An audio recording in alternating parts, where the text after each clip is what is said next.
Channel's Week in Review, what Palestinian Authority President Mahmoud Abbas has to say, and why he blames Hamas for many Palestinian deaths, finding faith in Kabbalah, and where Broadway legends could express their Jewish faith, and more of the Jewish news that's changing your world right now in this episode of the Week in Review.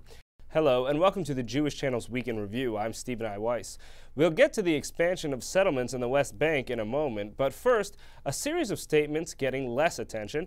Palestinian Authority President Mahmoud Abbas has been outspokenly critical of Hamas of late, specifically blaming Hamas for tactics that left thousands of Palestinians dead in the recent Gaza war, and calling for a negotiated resolution rather than armed conflict to bring about the end of Palestinian-Israeli discord. In an interview with Palestine TV, Abbas specifically cited the ceasefire offers that had been made early on in the recent war, emphasizing, quote, "Everything that happened could have been avoided. It was possible for us to avoid all of that 2,000 martyrs, 10,000 injured, 50,000 houses if Hamas had accepted a ceasefire agreement and negotiated afterward." Abbas continued in that vein, saying, quote, "We had to demand an immediate ceasefire and later discuss the other demands, whatever they may be, the airport, the seaport, the settlements, the prisoners. All these issues were on the negotiating table. However, things went from bad to worse, I am sad to say. Day 1, day 10, day 20, day 30, and finally day 50. Ultimately, we got to where we got. Then we went back to talking about an immediate ceasefire, followed by discussion of the demands. Well, this had been my position from day one." At one point, the interviewer asked of the various ceasefire proposals what changed, meaning to refer to the idea that Hamas had achieved something by continuing to fight.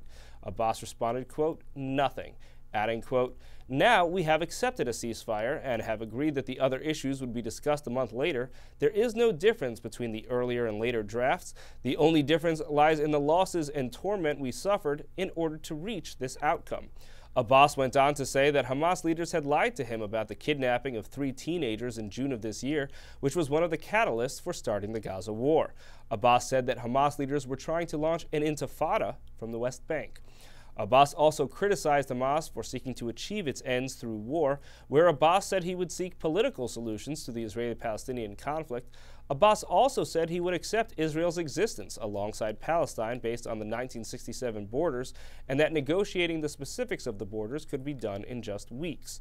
But amid the conclusion of a war with Hamas in Gaza, the latest move from the Israeli government of Prime Minister Benjamin Netanyahu is to annex an additional 1,000 acres of the West Bank, the territory broadly controlled by Abbas and the West Bank.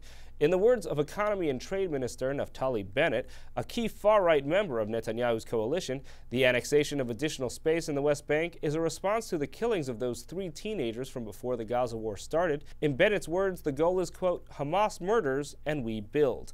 The more centrist or liberal parts of Netanyahu's coalition were less enthusiastic. Finance Minister Yair Lapid, whose party got the second most votes in the 2013 Israeli elections, said, quote, "The announcement, which wasn't brought to the Security Cabinet, harms the state of Israel," adding, "Maintaining the support of the world was already challenging, so why was it so urgent to create another crisis with the United States and the world?" And indeed, Israel's partners in Western democracies expressed their upset. Those governments have broadly been supportive of the Netanyahu government in its policies of dealing harshly with Hamas, but have been deeply critical of the Netanyahu government for not doing more to create a peace deal with Abbas towards creating an independent Palestinian state. The United States responded to the annexation announcement with a statement declaring, quote, "This announcement, like every other settlement announcement Israel makes, is counterproductive to Israel's stated goal of a negotiated 2-state solution with the Palestinians," adding, "We urge the government of Israel to reverse this decision." Moving on, there are many thousands of synagogues in the world, each of which speaks to an individual congregation. One especially distinct congregation is the Actors Temple, and for our new series looking at Jewish culture and the world of theater, Road J, host Meredith Gansman got a tour. To make it in the theater and to make it in show business, you need a lot of luck. The kind of luck that even requires prayer. And for almost 100 years, New York's theater community has come to a synagogue to do just that. The Actors Temple on West 47th Street was founded in 1917 as the Westside Hebrew Relief Association, serving the neighborhood's Jewish shopkeepers and business owners who needed a synagogue, although the congregation originally met in the members' living rooms. It wasn't until 1923 that this building was dedicated and is now a historic landmark. When the synagogue's first rabbi, Bernard Bernstein, needed to raise funds for the building, he turned to the congregation's neighbors, the Broadway community. One of its most powerful members was Jewish actress Sophie Tucker. He said, Sophie, who's going to say Kaddish for your Yiddish mama? And of course, Yiddish mama was one of her big numbers. From then on, this synagogue became the place for comedians and performers, both Jewish and not, to worship. Ed Sullivan emceed benefits. Other members included several of the Three Stooges, Jack Benny, Milton Berle, and Bert Lahr. He accepted people, especially actors, who were not acceptable in society at that time. Sophie Tucker was considered one step up from a prostitute because nice Jewish girls didn't go into the theater. On the wall of the Actors Temple hangs a plaque in honor of Tucker and her legacy at the synagogue. There was a couple who owned one of the big fancy hotels in Miami Beach. And during one High Holy Day service, the wife of the couple was sitting in the women's section, right up there in the balcony. In the middle of the service, she decided that she gave so much money to the synagogue that she could sit wherever she liked. And she got up, marched herself downstairs, and sat with the men. Well, Sophie Tucker was at that service. She saw this woman and knew what she was doing. She got up, marched herself downstairs, sat right next to her. At that moment, the synagogue became conservative. Over the years, synagogue membership dwindled, but there has been a resurgence in recent years, with the theater community still making up much of the membership of the developing congregation. For more on the Actors Temple, tune in to Row J and the full broadcast version of the Week in Review. Thank you, Meredith. Finding oneself through the practice of Kabbalah is the theme of one new movie, as Christian Needham reports. A thoroughly modern, middle-aged urban Jew looks for spiritual inspiration from the ancient example of the Kabbalah. Filmmaker Stephen Bram's religious journey took him from New York City to Israel and back, reconnecting with Hasidic family along the way, and eventually immersing himself in a more orthodox lifestyle. But it's the mystical side of Judaism that informs the title of Bram's new documentary, Kabbalah Me, directed by Bram and Judah Lazarus. Following a run at Manhattan's Quad Cinemas, the film opens September 5th in Los Angeles for a week-long run at Laemmle Theaters in Encino and Beverly Hills. Bram sat down with the Jewish Channel to discuss what inspired his recent religious commitment. I was having a midlife crisis. I really was. I was about 45, 46, and I just started wondering, what is the point of everything? You know, why am I here? What is going on? Does my life have a purpose? Is there any meaning in anything? Bram said one root of those questions goes back 13 years to the death of an in-law. My brother-in-law, my older sister's husband, died in 9/11. He was on the 105th floor. He worked at Cantor Fitzgerald. And I think, you know, when I look back, I think that was the beginning of my soul searching, because he was just like here one day and gone the next. And, you know, life, you have to take life seriously because you don't know necessarily when your time is up. Bram relayed his concerns to a friend while at Madison Square Garden for a hockey game. He mentioned a rabbi. I said, would you like to talk to this rabbi? He's not what you think. He's Orthodox, but he's like kind of a psychologist. He's like a life coach. Why don't you talk to him? So immediately I just said yes. That talk led Bram to begin studying Torah with the rabbi. I kind of said, let me go back to basics.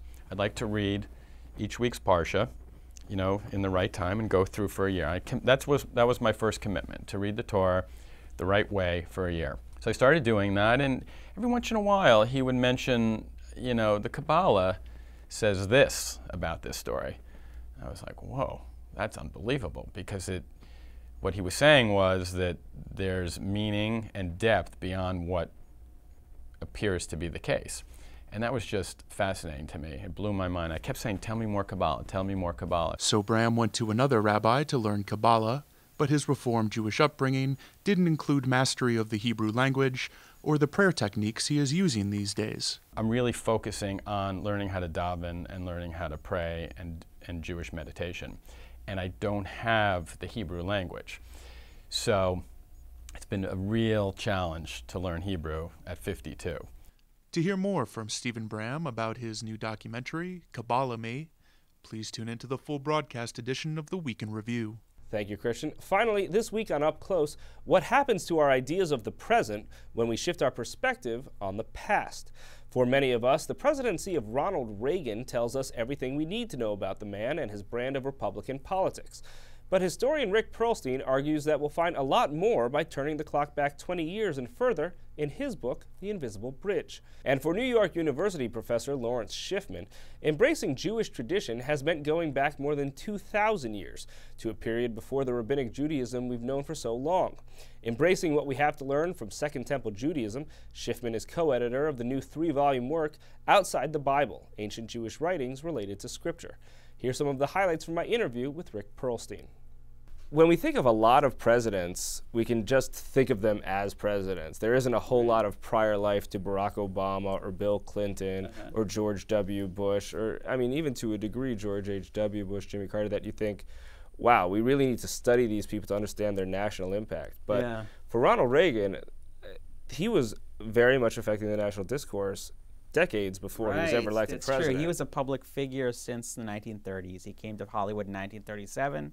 But even before that, he was a pretty famous guy in the Midwest because he had been a radio announcer at a very big 50,000-watt station in Iowa, and he broadcast the Cubs games. And they were really a regional team. There was no baseball team in Iowa, right? And so big in Iowa. He was not only big in Iowa, he was big in Illinois, he was big in Wisconsin, he was big in Michigan, right? And people knew who he was.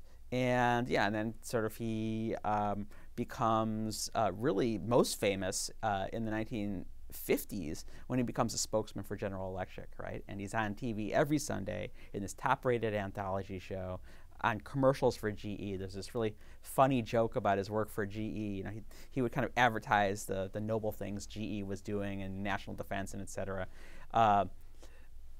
He was such a good salesman, right? So someone said, the joke is, someone said, I didn't know I needed a nuclear submarine, but I've been watching a lot of Ronald Reagan, and now I have one. My first exposure to the pre-1980s Ronald Reagan history as a teenager, listening to the Woodstock concert on a CD, and one of the singers says, this song goes out to Ronald Ray Gun. Ray Gun, yeah. And I said, why does someone in 1969 care about Ronald Reagan? Interesting. And as a teenager who grew up in the 80s, but I didn't really know about this period in the 60s where he did so much. But he was extremely impactful. And that's how he became a national figure. It was kind of hating on the student protests of the 1960s. And it really showed his kind of political acumen, right? So the big worry that his aides had when he was running for president in 1966 was he was an actor. He wouldn't be seen as smart. He was in a movie with a chimpanzee. We all know these stories. And so they wanted to actually have him announce his candidacy with two Nobel Prize winning Berkeley scientists next to him. He's smart, right? And then he started attacking Berkeley on the stump and saying kids should obey the rules or get out, right? Or saying that these kids were given this education that a lot of you never had the chance to have, and they're just spitting on it. And his aides are like, stop it. Don't, our polls don't show anyone, raising Berkeley as their most important issue. And he, which is funny because a lot of people misinterpret him as kind of just a product of his handlers. He said, I don't care what the polls say. Anytime someone even asks me a question about Berkeley when I'm on the road, there's a standing ovation. He kind of could feel the room. And the reason it didn't show up in their polls is because no politician had really thought to articulate it as a political issue, something that you could cast a vote for or against, right? And his skill was kind of inventing that as a political issue. You can see the full episode of Up Close on the Jewish Channel on cable. You can also listen to the full audio of Up Close as a podcast, available on iTunes or in your favorite podcast player. That's all for this week. From all of us here at the Jewish Channel, be well. The Jewish Channel is available on cable. Time Warner Cable Channel 1640, IOPLING Channel 505, RCN Channel 268, Cox Cable Channel 1, Bright House Channel 330, Verizon Fios Channel 900, and on Comcast on the on-demand menu on premium channels. For more information, visit tjctv.com.